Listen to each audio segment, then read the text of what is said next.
आप सभी के लिए नमस्कार।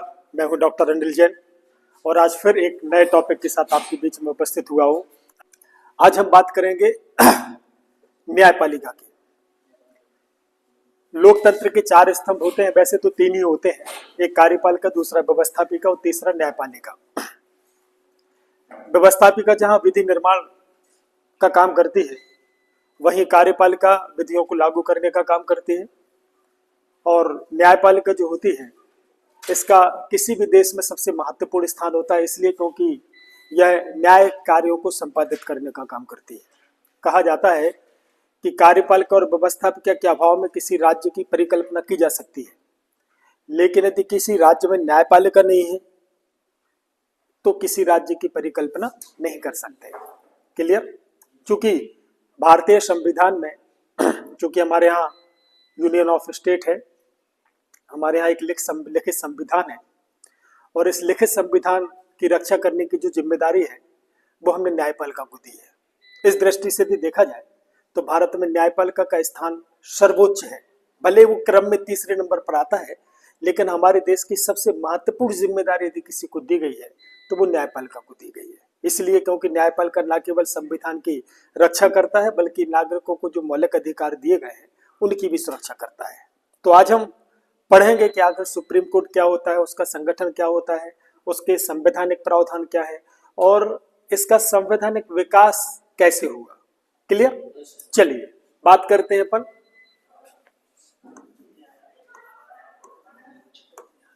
उच्चतम न्यायालय।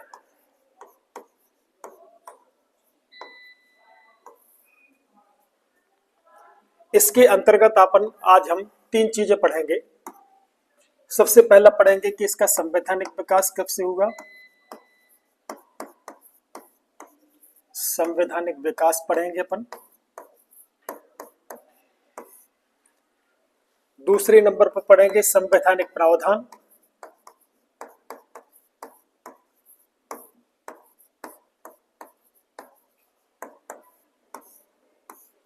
और तीसरे नंबर पर पढ़ेंगे विवाद। अब आप कहोगे ये विवाद क्या है? न्यायपालिका और विवाद। न्यायपालिका तो विवादों को सुलझाता है, लेकिन न्यायपालिका में ही विवाद हो, ये बात थोड़ी सी गले से नहीं उतरती। फिर भी हम देखेंगे कि न्यायाधीशों की नियुक्ति में और उसके स्थानांतरण के जो संवैधानिक प्रावधान थे उनको लेके कार्यपालिका और न्यायपालिका में जो एक टकराहट हुई थी उस टकराहट को भी आज अपन समझेंगे। ठीक है, सबसे पहले हम बात करते हैं कि उच्चतम न्यायालय का जो कॉन्सेप्ट है सबसे पहले कब आया। इसलिए सबसे पहले अपन क्या पढ़ेंगे, संवैधानिक विकास। जिस समय हम भारतीय संविधान की शुरुआत की थी उस समय भी मैंने आपको बताया था कि भारतीय संविधान का एक संवैधानिक विकास हुआ है। विशेष रूप से 1857 की क्रांति के बाद 1861 का एक्ट आया, 1909 का आया, 1919 का आया, 1935 का एक्ट आया। ये बहुत सारे एक्ट आए और उन एक्ट के माध्यम से हमारे यहाँ संवैधानिक व्यवस्थाएं तैयार की गई। ठीक है, इसके पहले भी कुछ एक्ट आए। 1773 का रेगुलेटिंग एक्ट नाम सुना होगा, चार्टर एक्ट आए, उनके द्वारा भी व्यवस्थाएं बनाएंगे। लेकिन दोनों में एक अंतर था कि 1773 से लेकर 1857 की क्रांति तक जो ब्रिटिश सरकार के द्वारा जो एक्ट पारित किए गए वो ईस्ट इंडिया कंपनी को रेगुलेट करने के लिए किए गए थे। लेकिन 1857 की क्रांति के बाद 1 नवंबर 1858 को जहां महारानी विक्टोरिया की घोषणा के बाद जब ब्रिटिश साम्राज्य ने भारत के शासन को अपने हाथ में ले लिया, तो उसके बाद जो एक्ट पारित किए गए वो एक्चुअली भारतीय संवैधानिक विकास और संवैधानिक व्यवस्था को बनाने के लिए पारित किए गए। तो दोनों में अंतर है, वो ईस्ट इंडिया कंपनी को रेगुलेट करने के लिए थे और 1857 की क्रांति के बाद जो एक्ट पारित किए गए वो भारतीय शासन व्यवस्था को रेगुलेट करने के लिए, व्यवस्था बनाने के लिए पारित किए गए। ठीक है, सबसे पहले अपन बात करते हैं कि उच्चतम न्यायालय का सबसे पहले कॉन्सेप्ट कब आया है ना। तो हमें ध्यान रखना है, सबसे पहला एक्ट 1773, इसे कहा जाता है रेगुलेटिंग एक्ट।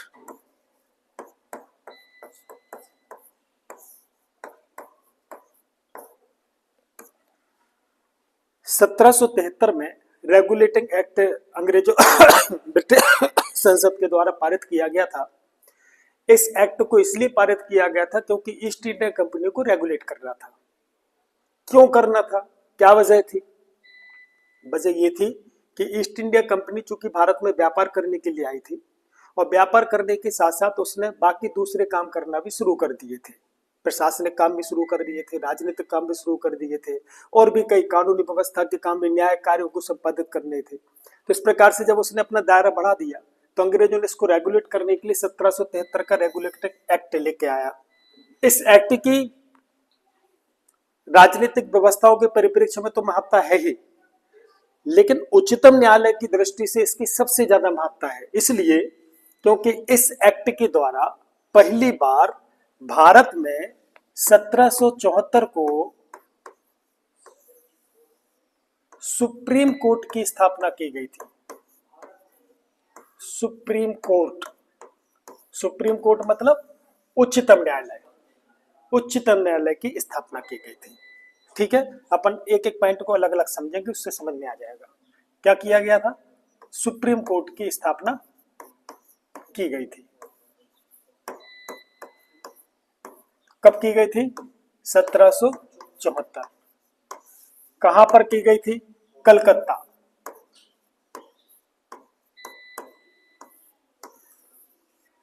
कलकत्ता में सुप्रीम कोर्ट की स्थापना की गई थी। कलकत्ता के किस स्थान पर? फोर्ट विलियम एक स्थान था जहां पर सुप्रीम कोर्ट की स्थापना की गई थी। ठीक है, इसमें 4 न्यायाधीश थे, एक मुख्य न्यायाधीश था, एक मुख्य न्यायाधीश था जिसका नाम सर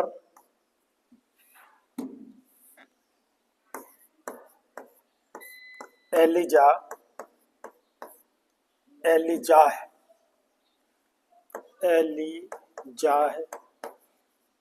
इम्पे।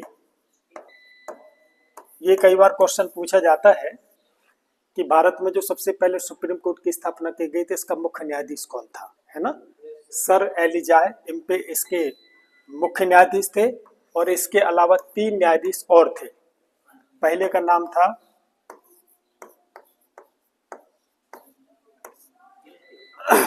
Robert chamber. ठीक है, दूसरे का नाम था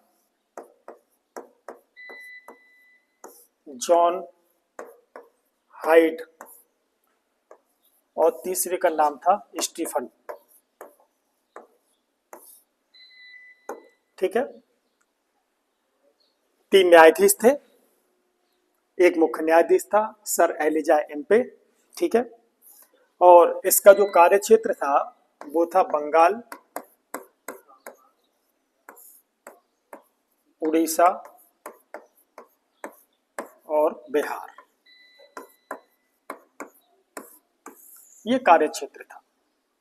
ये सिविल मामले भी सुनता था, क्रिमिनल भी सुनता था और इसको सबसे बड़ा पावर दे दिया गया था कि जो गवर्नर जनरल की जो कार्यकारिणी थी, गवर्नर जनरल की जो कार्यकारिणी थी, कार्य परिषद जिसको अपन बोलते थे, इसके विरुद्ध भी इसको सुनवाई करने का अधिकार दिया गया था। देखिए कितनी महत्वपूर्ण चीज है। सबसे पहला कार्य क्षेत्र ये था, दूसरा गवर्नर जनरल की जो कार्य परिषद थी इसके खिलाफ भी उसको सुनवाई करने का अधिकार था, और तीसरा इसको क्रिमिनल, अपन ऐसे कह सकते दीवानी और फौजदारी मामले सुनने का अधिकार था। सुप्रीम कोर्ट को उस समय इतने अधिक पावर दे दिए और उसकी वजह से सुप्रीम कोर्ट में और गवर्नर जनरल के बीच में क्या हो गया? विवाद। स्वाभाविक सी बात है, यदि सुप्रीम कोर्ट गवर्नर जनरल और कार्य परिषद के कार्य में हस्तक्षेप करेगा तो दोनों के बीच में विवाद तो होगा, और जब विवाद ज्यादा टकराने लगे दोनों के बीच में तो सुप्रीम कोर्ट के पावर को कम करने के लिए 1781 में 1781 में एक एक्ट लाया गया जिसको कहा जाता है संशोधन अधिनियम। हाँ, संशोधन अधिनियम, इसको सेटलमेंट एक्ट भी कहा जाता है इसको, ठीक है। बंदोबस्त अधिनियम भी कह सकते हैं, सेटलमेंट एक्ट भी कह सकते हैं। और इस एक्ट के माध्यम से सुप्रीम कोर्ट के पावर को कम कर दिया गया और उसे सिर्फ पावर दिया गया कि वह बंगाल के नागरिकों के मुकदमे सुनेगा, बस। कितना अंतर आ गया, कितना बड़ा अंतर आ गया। पहले उसके लिए बहुत सारे पावर थे और बाद में उसके लिए सिर्फ पावर दिया गया कि आप बंगाल के नागरिकों के मुकदमों को सुनेंगे, ठीक है। ओवरऑल जो भी है, जैसा भी है, लेकिन इस एक्ट की महत्ता इसलिए है क्योंकि इस एक्ट के माध्यम से भारत में सबसे पहले ब्रिटिश न्यायपालिका की स्थापना की गई। इंपॉर्टेंट क्या है कि ब्रिटिश सरकार के द्वारा भारत में न्यायपालिका की स्थापना की गई। इंपॉर्टेंट ये है, ठीक है। और दूसरा इंपॉर्टेंट इसमें ये है कि पहली बार अंग्रेजों के कानून को भारत में लागू किया गया।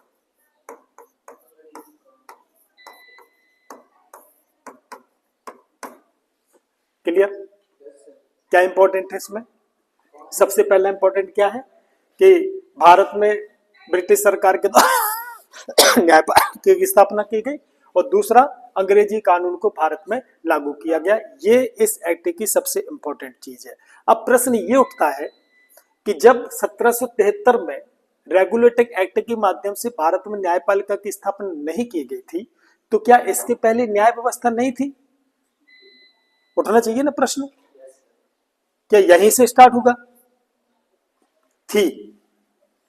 कब? 1773 के पहले, रेगुलेटिंग एक्ट के पहले ना कानूनी व्यवस्था थी, लेकिन वैसी नहीं थी जैसी आज हमें देखने के लिए मिलती है।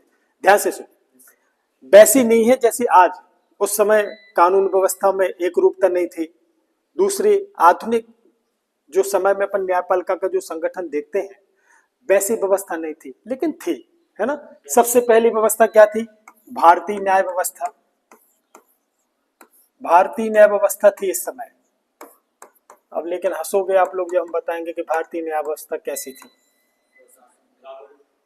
हाँ, भारतीय न्याय व्यवस्था थी, लेकिन इसमें इस समय मुगलों का शासन था। मुगलों का शासन था, तो मुगलों के जो वो होते थे मौलवी,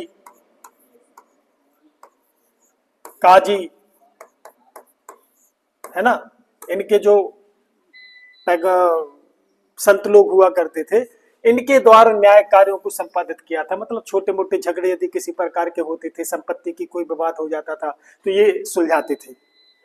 दूसरी बात, इस समय भारत में आपने देखा होगा ग्राम पंचायतें हुआ करती थी, छोटे छोटे। तो गांव में यदि किसी प्रकार की कोई लड़ाई झगड़ा हो गया, कोई विवाद हो गया, तो पंचों को बुला के उसको क्या कर दिया? सुलझा दिया, है ना। तीसरी बात, इस समय कुछ शास्त्र चलते थे, जैसे मनु का मनुस्मृति था, है ना, सूक्तियां थी, पुराण थे, है ना, कई शास्त्र थे इस समय। तो धर्म के आधार पर भी न्याय व्यवस्था थी, है ना। आपने देखा होगा कि पहले रूढ़ियां बहुत ज्यादा चलती थी, है ना, और बड़े बड़े जो जाति के लोग थे उनके लिए न्याय करने का पूरा अवसर दे दिया था। मन मर्फे जैसा भी चलता था वैसा, लेकिन उनमें सीधी सीधी बात ये हो जाती है कि धार्मिक ग्रंथों के माध्यम से, जो धार्मिक ग्रंथ होते थे उस समय प्रचलित थे, इनके माध्यम से न्याय देने का काम भारत में किया जाता था, ठीक है। दूसरा होता था ईस्ट इंडिया कंपनी के द्वारा। East India company, east India company के द्वारा। ईस्ट इंडिया कंपनी के द्वारा क्यों? 1757 में, आपको ध्यान होगा 1757 में प्लासी का युद्ध हुआ था, और इस प्लासी के युद्ध की वजह से अंग्रेजों ने जो बंगाल, बिहार, उड़ीसा की जो प्रेसिडेंट हुआ करती थी, इन पर उसने अपना अधिकार स्थापित कर लिया था। तो ईस्ट इंडिया कंपनी का एक काम तो हो गया राजस्व वसूल करना, राजस्व वसूल करना, ठीक है। लेकिन ये राजस्व वसूल करने के साथ साथ ये लोग न्याय कार्य भी करने लगे थे। और जब ईस्ट इंडिया कंपनी राजस्व वसूल करने के साथ साथ न्याय कार्यों को संपादित करने लगे, तो फिर यहीं से शुरू हुई भ्रष्टाचार और अनाचार, और इसी समय हुआ अत्याचार शुरू। उपहार, हाँ, यहीं से स्टार्ट हुई है ना।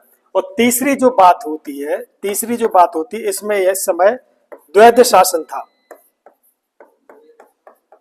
द्वैध शासन का मतलब होता है 1765 में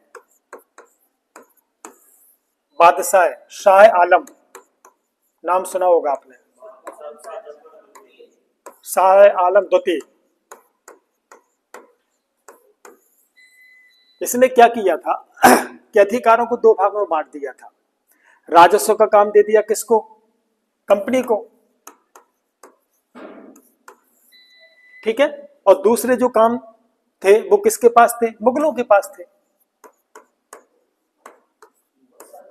हाँ, 1765 में शाह आलम द्वितीय ने द्वैध शासन की स्थापना की थी, इसलिए इसको मान्यता दी जाती है। और इसमें क्या हुआ था, कंपनी को दे दिया राजस्व के काम, और मुगलों ने ले लिए दूसरे न्याय प्रशासनिक काम, न्याय काम इसने ले लिए। इसलिए के कारण दोनों के बीच में क्या होगा, विवाद हुआ। और यहाँ से भी कहीं ना कहीं भ्रष्टाचार, अनाचार, अत्याचार की शुरुआत हुई, ठीक है। ये जब सारी की सारी चीजें बढ़ रही थी, मुगलों की भी और ईस्ट इंडिया कंपनी की भी, तो इसी ईस्ट इंडिया कंपनी को फिर रेगुलेट करने के लिए क्या आया, 1773 का रेगुलेटिंग एक्ट। ठीक, इसके बाद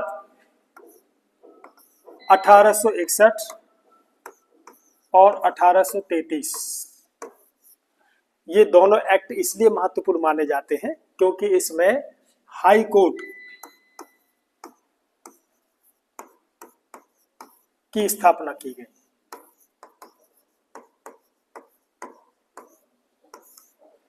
ठीक है।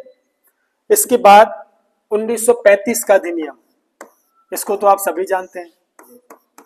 1935 का जो अधिनियम है, जिसको कहा जाता है भारतीय शासन अधिनियम, भारतीय शासन अधिनियम, इस अधिनियम के द्वारा भारत में फेडरल कोर्ट की स्थापना की गई थी। फेडरल कोर्ट, फेडरल मतलब, फेडरल का अर्थ होता है संघीय, संघीय कोर्ट, इसको अपन कहते हैं संघीय न्यायालय भी बोल सकते हैं आप, संघीय न्यायालय। इसकी स्थापना की गई थी 1935 के एक्ट के तहत 1937 में। ठीक, इस संघीय न्यायालय जो खोला गया था, इसके विरुद्ध अपील सुनने का जो अधिकार दिया गया था, वो दिया गया था प्रिवी काउंसिल के लिए। प्रिवी काउंसिल, ये प्रिवी काउंसिल कौन था? ये एक्चुअली क्या है, अंग्रेजों में, ब्रिटिश सरकार में जो ब्रिटिश साम्राज्य होती है, इनके अधीन काम करती है प्रिवी काउंसिल। ठीक है, तो फेडरल कोर्ट के खिलाफ अपील सुनने का अधिकार प्रिवी काउंसिल को दिया गया था। ठीक है, एक बात। दूसरी बात, ये जो संघीय न्यायालय है, ये 1937 से 1950 तक चला, और ये था, आपने भारतीय संसद है ना, भारतीय संसद के भवन में एक हॉल होता है जिसको कहा जाता है चेंबर ऑफ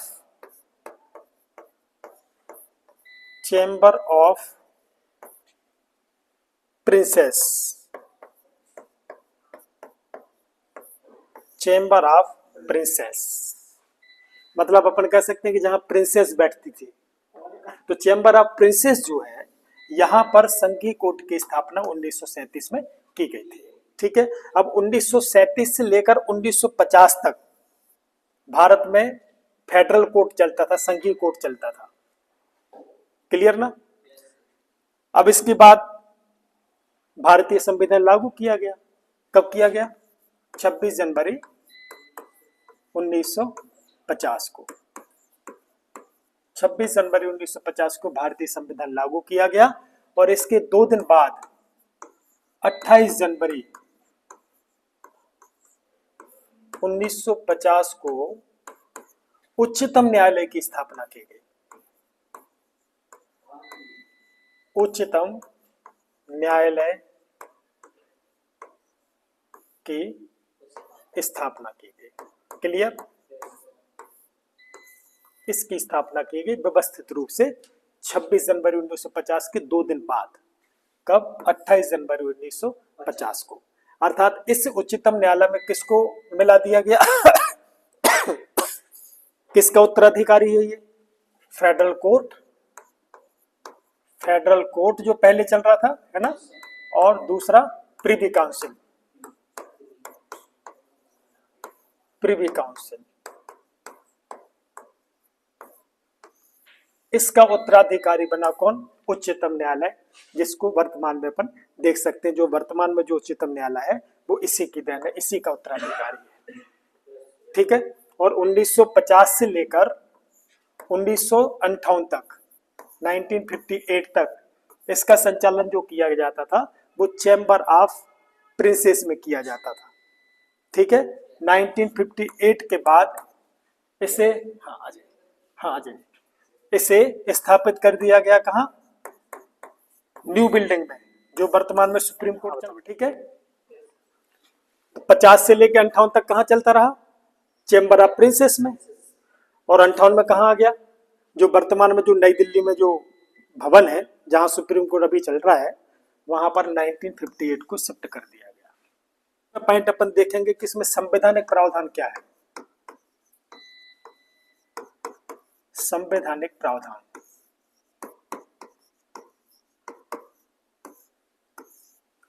संवैधानिक प्रावधान में भारतीय संविधान का भाग 5,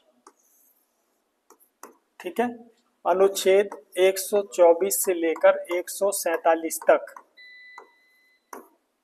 124 से लेकर 147 तक किसका उल्लेख किया गया है? उच्चतम न्यायालय का उल्लेख किया गया है।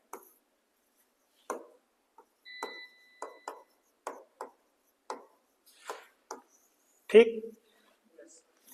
अनुच्छेद 124 में उच्चतम न्यायालय का संगठन मतलब उसकी संरचना कैसी होगी और इसकी कार्यों के बारे में बात की गई है।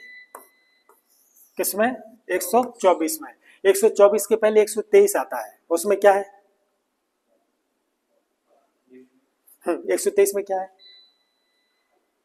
बहुत फेमस आर्टिकल है ये। नहीं, राष्ट्रपति के द्वारा अध्यादेश जारी किया जाता है। अध्यादेश है 123 में, मत भूलिएगा। 123 ये आर्टिकल कभी मत भूलना, ये बहुत पूछा जाता है परीक्षाओं में, है ना। तो 124 से क्या शुरू हो जाता है? उच्चतम न्यायालय। 147 पर क्लोज हो जाता है। 148 में क्या है? 148 से लेकर 151 तक किस चीज का उल्लेख किया गया? नहीं, CAG, कैग का उल्लेख किया गया है।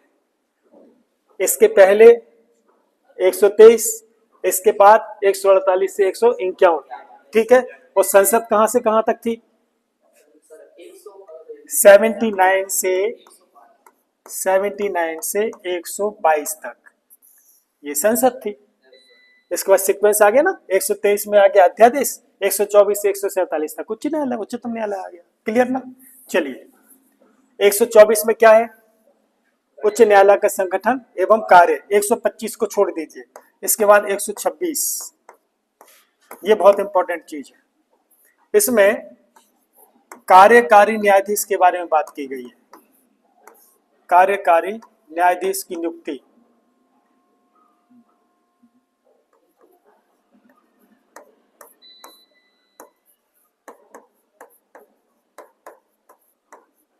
कार्यकारी न्यायाधीश की नियुक्ति की, कार्यकारी की जरूरत कहाँ है? जैसे मान लीजिए उच्चतम न्यायालय का मुख्य न्यायाधीश अनुपस्थित है किन्हीं कारणों से, कहीं बाहर गया है, अस्वस्थ हो गया, त्यागपत्र दे दिया उसने, है ना, तो ऐसी परिस्थिति में एक कार्यकारी न्यायाधीश की नियुक्ति कौन कर सकता है? राष्ट्रपति कर सकता है। ठीक है, क्योंकि न्यायाधीश का पद कभी खाली नहीं होता वहां, जैसे राष्ट्रपति का पद कभी खाली नहीं रहता, ऐसे न्यायाधीश का पद कभी खाली नहीं रहता। ठीक है, तो कार्यकारी न्यायाधीश की नियुक्ति कब का? इसके 126 के अंतर। 127 इसमें है तदर्थ, तदर्थ न्यायाधीश की नियुक्ति करना। तदर्थ की जरूरत क्या है? इसको कहा जाता है एडहॉक जज, एडहॉक बेसिस पे किसी जज की नियुक्ति करना। क्यों की जाती है? इसलिए की जाती है, कई बार क्या होता है कि जैसे आपने देखा होगा कि राज्यसभा की जब कार्यवाही शुरू होती है या लोकसभा की कार्यवाही शुरू होती है तो उसके लिए कोरम की जरूरत होती है, जिसको अपन कहते हैं गणपूर्ति, है ना, 1/10। 1/10 मतलब जब तक संसद में 1/10 कम से कम इतने सदस्य उपस्थित नहीं होंगे तब तक संसद की कार्यवाही शुरू नहीं की जाएगी। ऐसे ही सुप्रीम कोर्ट की जो बैठकें होती है उसमें भी एक कोरम होता है। ठीक है, उस कोरम में यदि बैठक में कोरम पूरा नहीं होता है तो उच्चतम न्यायालय का मुख्य न्यायाधीश राष्ट्रपति की पूर्व अनुमति के तदर्थ न्यायाधीशों की नियुक्ति कर सकता है। लेकिन ये जो तदर्थ न्यायाधीश है, इस कॉन्सेप्ट को हमने लिया है फ्रांस से। कहां से लिया हमने? फ्रांस से लिया। लेकिन ये जो तदर्थ न्यायाधीश वाला जो उपबंध है ये सिर्फ उच्चतम न्यायालय में है, उच्च न्यायालय में नहीं है। ये चीज याद रखना, उच्च न्यायालय में इसका प्रावधान नहीं है, ये सिर्फ उच्चतम न्यायालय में है। तीसरा एक और जो प्रावधान किया गया 128 में, 3-4 ही चीज इंपॉर्टेंट है इसमें। ठीक है, तदर्थ। इसके बाद अवकाश प्राप्त। अवकाश प्राप्त मतलब जो रिटायर्ड जज होते हैं, सेवानिवृत्त जिसको अपन बोलते हैं, सेवानिवृत्त, सेवानिवृत्त न्यायाधीशों को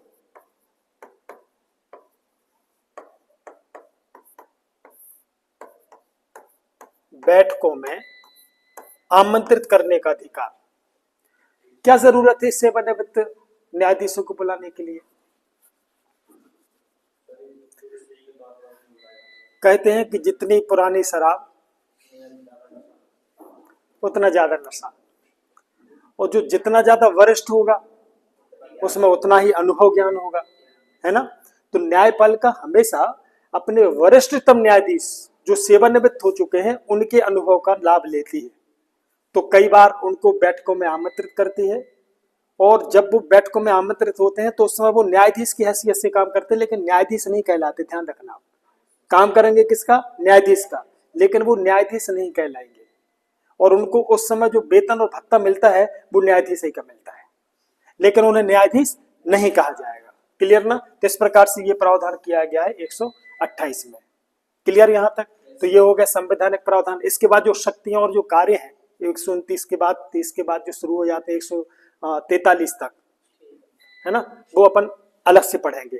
ठीक है, इसके बाद जो इंपॉर्टेंट चीज है विवाद, जो मैंने आपको हमें समझाना है आपके लिए, विवाद की आखिर सुप्रीम कोर्ट में किस चीज को लेकर विवाद है ना। सबसे पहले अपन बात करते हैं संरचना। सबसे पहले अपन बात करते हैं किसने? संरचना। उच्चतम न्यायालय में कितने न्यायाधीश होते हैं? 33 + 1, 33 न्यायाधीश होते हैं और एक मुख्य न्यायाधीश होता है। ठीक है, जब प्रारंभ में कितने थे? 7 + 1। ये स्थिति कब आई? 2019 से, 2019 से। बस इसमें इतना ही समझना, इससे ज्यादा कुछ नहीं समझना। ठीक है, चलिए। नियुक्ति, जो विवाद है वो उच्चतम न्यायालय में, वो है नियुक्ति को लेके।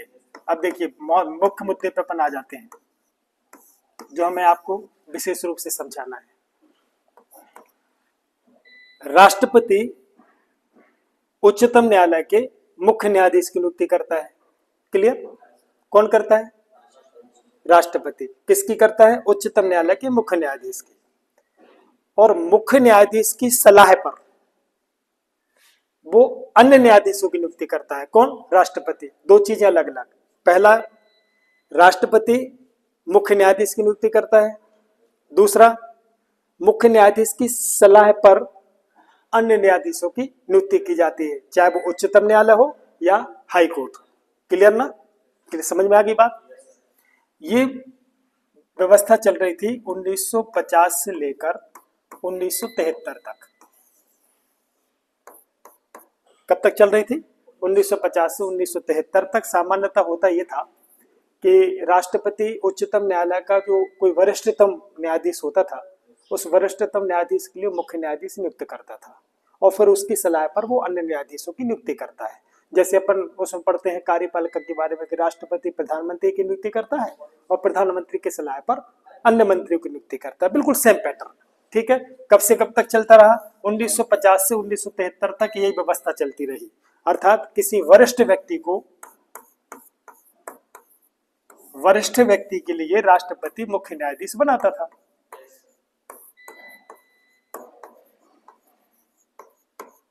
एक बात। दूसरा, इसमें यह भी प्रावधान था कि जब राष्ट्रपति वरिष्ठ मुख्य न्यायाधीश की नियुक्ति करता था तो वो उच्चतम न्यायालय के अन्य न्यायाधीश और हाईकोर्ट के अन्य न्यायाधीशों से भी सलाह मशवरा करता था। सलाह मशवरा एक प्रकार से औपचारिकता थी, लेकिन करता तो था, है ना? दोनों चीजों में मुख्य न्यायाधीश की नियुक्ति करते समय भी परामर्श करता था और अन्य न्यायाधीशों की नियुक्ति करते समय वो वरिष्ठ अर्थात जो मुख्य न्यायाधीश उसकी सलाह लेता था। यहां जो एक शब्द आया है परामर्श, ये विवादास्पद है। ठीक है, किसके आधार पर की जाती थी? वरिष्ठता के आधार पर। किसकी? मुख्य न्यायाधीश की। लेकिन श्रीमती इंदिरा गांधी ने 1973 में M N रॉय, इसका रॉय भी आता है, इसका एक्चुअली स्पेलिंग है RAY, रे भी बोला जाता है इसको, रे, है ना? श्रीमती इंदिरा गांधी ने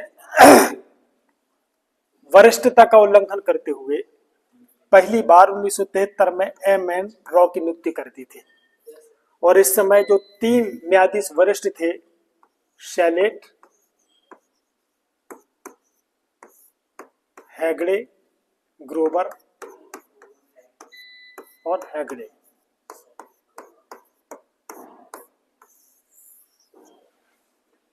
शैलेट, ग्रेवर और हेगड़े, ये वरिष्ठ थे और इनका उल्लंघन करते हुए श्रीमती इंदिरा गांधी, उस समय राष्ट्रपति हुआ करते थे VV गिरी, हमारे देश के 4थे नंबर के राष्ट्रपति थे VV गिरी, जिन्होंने वरिष्ठता का उल्लंघन करते हुए MN रे की नियुक्ति कर दी थी।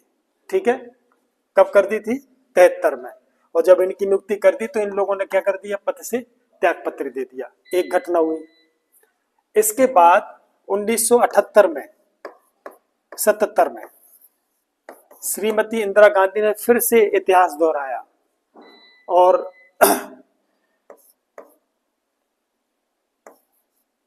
MQ बैन, इसकी नियुक्ति कर दी। किसका उल्लंघन करके?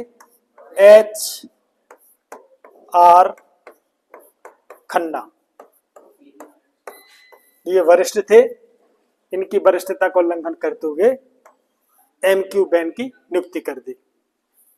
2 जगह उल्लंघन होगा, एक 1973 में और 1977 में। किस चीज का उल्लंघन किया? वरिष्ठता का। और दूसरी परामर्श का। मतलब यदि न्यायाधीशों की नियुक्ति करते समय राष्ट्रपति को यदि कोई परामर्श दिया जाता है तो उस परामर्श को राष्ट्रपति मानने के लिए बाध्य नहीं है। तो फिर परामर्श का क्या मतलब है? फिर परामर्श का मतलब क्या है? क्या देने की जरूरत है? ठीक है, यहां तक क्लियर हो गया ना? अब हम बात करते हैं, जब ये विवाद बढ़ा आगे तो 1981 में 1981 जिसे फर्स्ट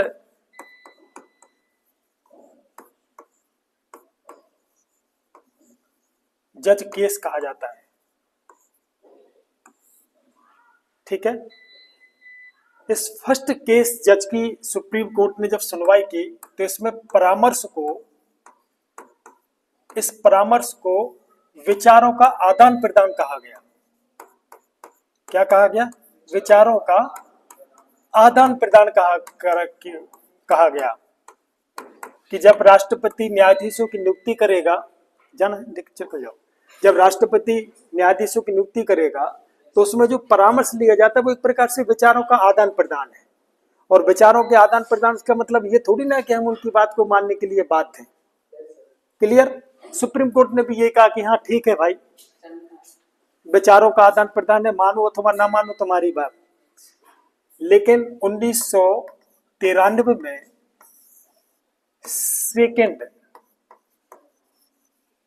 सेकेंड जज केस में सुप्रीम कोर्ट ने अपने ही निर्णय को बदल दिया। उसने कहा कि राष्ट्रपति को वरिष्ठ मुख्य न्यायाधीश की सलाह पर अन्य न्यायाधीशों की जो नियुक्ति की जाती है उसके लिए उसे दो वरिष्ठ न्यायाधीशों से सलाह लेना चाहिए।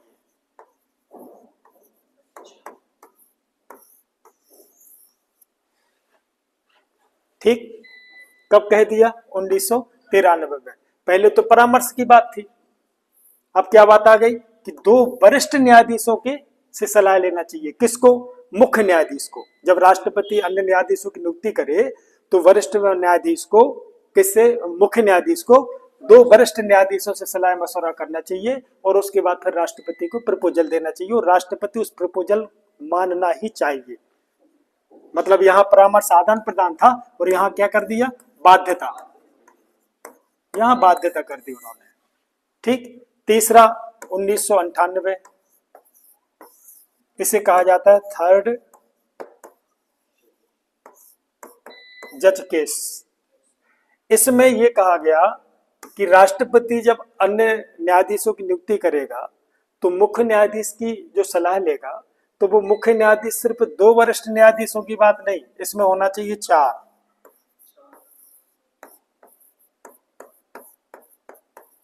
चार वरिष्ठ न्यायाधीशों की सलाह लेगा। पहले कितने थे? दो, अब कितने बढ़ा दिए? चार। ये किस केस में किया? 1998 में। ठीक है। इसके बाद 2015, ये बहुत इंपॉर्टेंट चीज है, इसको जो कहा जाता है फोर्थ जज केस। ठीक है। यहां अवतरित हो जाते हैं आदरणीय मोदी जी, है ना? कौन आ जाते हैं? प्रधानमंत्री मोदी जी। प्रधानमंत्री मोदी जी ने जब मई 2014 को प्रधानमंत्री पद की शपथ ली, ठीक है, तो शपथ लेने के बाद इन्होंने एक सपना देखा। भाई कुछ ही समय हुआ था प्रधानमंत्री बने, तो सपने तो देखा होगा कि भारत में न्यायाधीशों की नियुक्ति में पारदर्शिता नहीं होती, पारदर्शिता नहीं है, दूसरा जवाबदेही नहीं है, और तीसरा जो ये पद्धति है वो अलोकतांत्रिक है। किसने कहा? आदरणीय मोदी जी ने। ठीक है।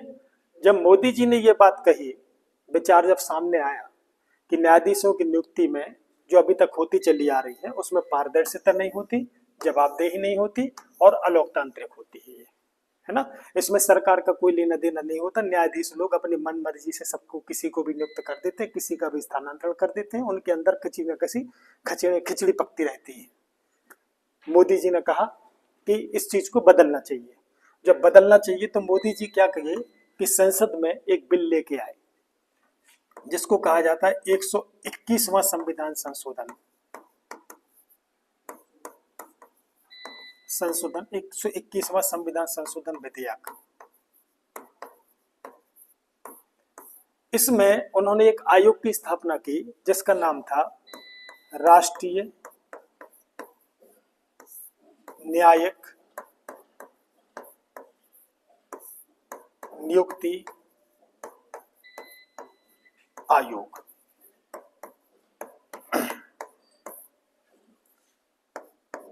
National judiciary appointment commission, NJAC। ठीक, कौन लेके आए? आदरणीय मोदी जी। इस संशोधन विधेयक को पास होने में चूंकि न्यायपालिका की स्वतंत्रता, सर्वोच्चता भारतीय संविधान के मूल ढांचे के अंतर्गत आती है, और जब मूल ढांचे में कोई संशोधन करना हो तो उसके लिए विशिष्ट बहुमत की जरूरत पड़ती है, और विशिष्ट बहुमत में संसद का 2/3 बहुमत तो होना चाहिए, राज्यों की विधानसभाओं का भी साधारण बहुमत होना चाहिए। तो इसके बाद मतलब इस विधेयक को आदरणीय मोदी जी ने विशिष्ट बहुमत से पारित भी करवा दिया। संसद में 2/3 बहुमत से ही पास हो गया और राज्यों की विधानसभाओं से ही पास करवा दिया। और राष्ट्रपति उस समय थे प्रणब मुखर्जी। प्रणब मुखर्जी हमारे देश के राष्ट्रपति थे। इन्होंने इस विधेयक पर 31 दिसंबर 2014 को इस पर हस्ताक्षर भी कर दिए और इसको लागू भी कर दिया। ठीक, अब प्रश्न उठता है कि ये NJAC है क्या, है ना? इसमें प्रावधान ये किया गया था कि न्यायाधीशों की नियुक्ति राष्ट्रपति तो करेगा, नियुक्ति और स्थानांतरण कौन करेगा? राष्ट्रपति तो करेगा, लेकिन राष्ट्रपति इस आयोग की सिफारिश पर करेगा। अभी क्या था? एक कॉलेजियम सिस्टम था। कॉलेजियम सिस्टम में कौन था? 2 वरिष्ठ न्यायाधीश होते थे, फिर 4 कर दिए, तो 4 वरिष्ठ न्यायाधीशों के कॉलेजियम बना दिया। वो जिसको रिकमेंड करता था वो न्यायाधीश बन जाता था। मोदी जी ने क्या किया कि वो कॉलेजियम सिस्टम को बंद कर दो आप, और क्या बनाओ? राष्ट्रीय न्यायिक नियुक्ति आयोग। क्लियर? क्या काम करता था ये? न्यायाधीशों की नियुक्ति करना और स्थानांतरण करना। इसके लिए, इसको लागू करने के लिए एक 99वां संविधान संशोधन लाया गया।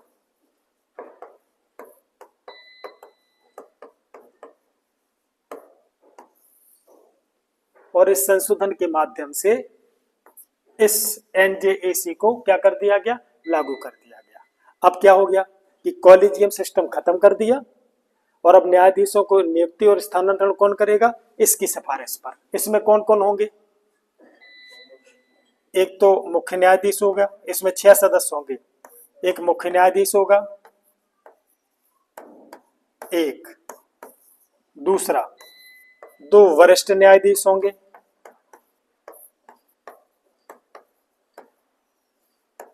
2 वरिष्ठ न्यायाधीश होंगे। तीसरा एक कानून मंत्री होगा।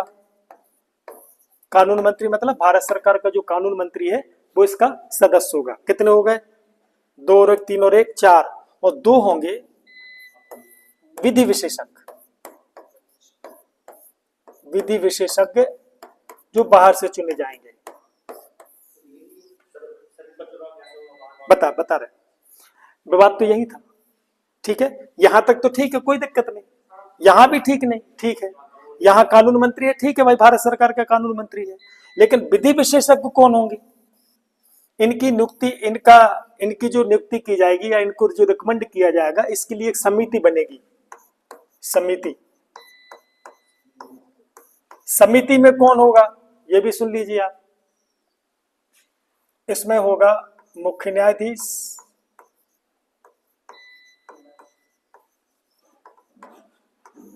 प्लस प्रधानमंत्री,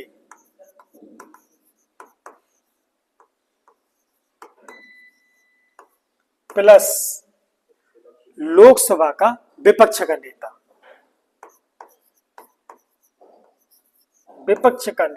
अब मान लीजिए किसी संसद में विपक्ष पार्टी का कोई नेता है नहीं, उस कंडीशन में क्या करोगे? तो उस कंडीशन में ये प्रावधान किया गया कि जो भी ज्यादा, जिसकी पार्टी की भी ज्यादा सीटें होंगी उसका नेता, और ये कमेटी बनाएगी। ये कमेटी जो है इन 2 सदस्यों को नियुक्त करके आयोग में भेजेगी।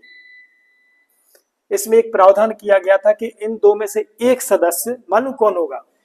SC या ST से, या होगा वुमेन से, महिलाओं से। इनमें से कोई एक सदस्य होगा। काफी वाद विवाद हुआ, दोनों चीजों को लागू कर दिया। कार्यपालिका और न्यायपालिका के बीच में इस चीज को लेकर काफी टकराहट होने लगी और इतनी ज्यादा टकराहट हुई कि सरकार ने खुल्लम खुल्ला न्यायपालिका को क्रिटिसाइज करना शुरू कर दिया और इतना क्रिटिसाइज किया, दोनों के बीच में इतना 1 साल तक तांडव हुआ, क्योंकि न्यायपालिका चाहती थी कॉलेजियम सिस्टम बना रहे, क्योंकि न्यायपालिका स्वतंत्र है, सर्वोच्च निष्पक्ष है और इस आयोग में सीधे सीधे सरकार का दखल है। और जब सरकार का दखल न्यायाधीशों के स्थानांतरण में नियुक्ति में होगा तो निश्चित रूप से न्यायपालिका के ऊपर उसका प्रभाव पड़ेगा, उसकी निष्पक्षता पर एक प्रश्न चिन्ह लगेगा। सुप्रीम कोर्ट ने चौथे, जो अपन ने पढ़ा ना, फोर्थ जज केस, फोर्थ जज केस कब आया? 2015, है ना, 2015। सुप्रीम कोर्ट ने फोर्थ जज मामले में 2015 में 121वें संविधान संशोधन और 99वें संविधान संशोधन दोनों को कर दिया अवैध। मतलब इन दोनों चीजों को क्या कर दिया? समाप्त कर दिया। और यहां से फिर से वो जो कॉलेजियम सिस्टम था उसी को ही कॉलेजियम सिस्टम को ही मान्यता दे दी। तब से लेकर 2015 से लेकर अभी तक न्यायाधीशों की नियुक्ति में और उनके स्थानांतरण में अभी भी यही सिस्टम चल रहा है।